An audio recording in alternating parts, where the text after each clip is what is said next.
نحمده ونصلي على رسوله الكريم اما بعد فاعوذ بالله من الشيطان الرجيم بسم الله الرحمن الرحيم رب اشرح لي صدري ويسر لي امري واحلل عقدة من لساني يفقهوا قولي۔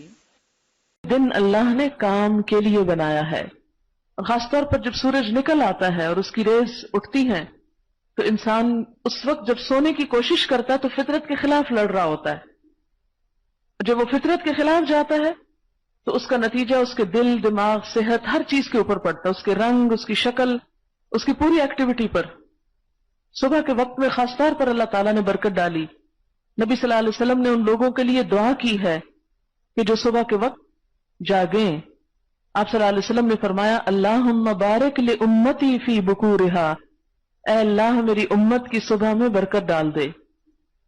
نبی صلی اللہ علیہ وسلم کبھی کبھی دن کو استراحت کرتے، جس کے بارے میں قیلولہ کا لفظ آتا ہے۔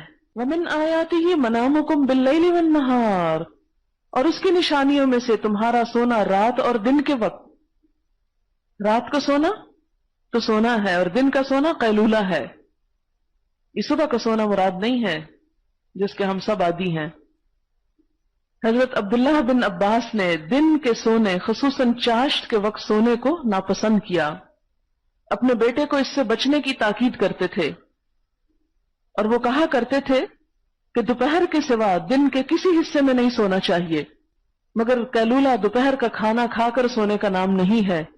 قیلولہ دوپہر کے مجرد آرام کا نام ہے، اور آپ صلی اللہ علیہ وسلم کا قیلولہ کئی گھنٹوں پر مشتمل نہیں ہوتا تھا، چند منٹوں پر مشتمل ہوتا تھا، کیونکہ عموماً قیلولہ جب کیا جاتا ہے تو پھر عصر کی نماز کو بھی تاخیر کر دی جاتی اور اگلا کام متاثر ہو جاتا ہے، تو یہ چیز ناپسندیدہ ہے۔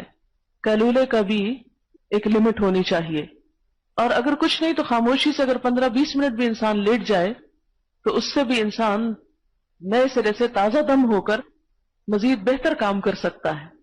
لیکن یہ خاص طور پر ہمارے گرم ممالک کی ضرورت ہے کہ دوپہر کی گرمی سے بچنے کے لیے انسان اپنے گھونسلے میں دبک جائے اور تھوڑی دیر قیلولہ کرے۔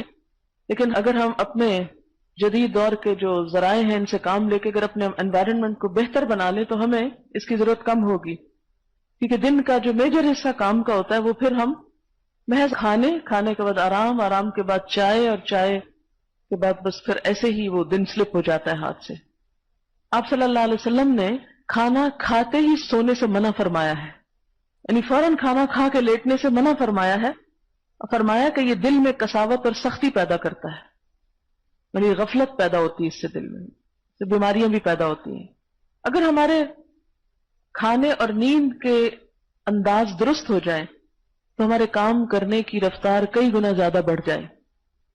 ہمارا ان دونوں چیزوں کا جو انداز ہے وہ درست نہیں، اوقات کے اعتبار سے بھی پابندی نہیں، اور اسی طرح جو کوانٹٹی ہم لیتے ہیں یا اس کے اندر جو چیز ہم استعمال کرتے ہیں وہ درست نہیں۔ اس کے نتیجہ کیا ہوتا ہے کہ جب سونے کا وقت نہیں ہوتا تو ہم سو رہے ہوتے ہیں، جب سونے کا وقت ہوتا ہے ہم جاگ رہے ہوتے ہیں، اور مسلسل ایک ایسی کیفیت کا شکار ہوتے ہیں کہ جس سے ہم زیادہ بہتر کام کر نہیں سکتے۔ سبحانک اللہم و بحمدک اشہد ان لا الہ الا انت استغفرک و اتوب الیک۔ السلام علیکم و رحمۃ اللہ وبرکاتہ۔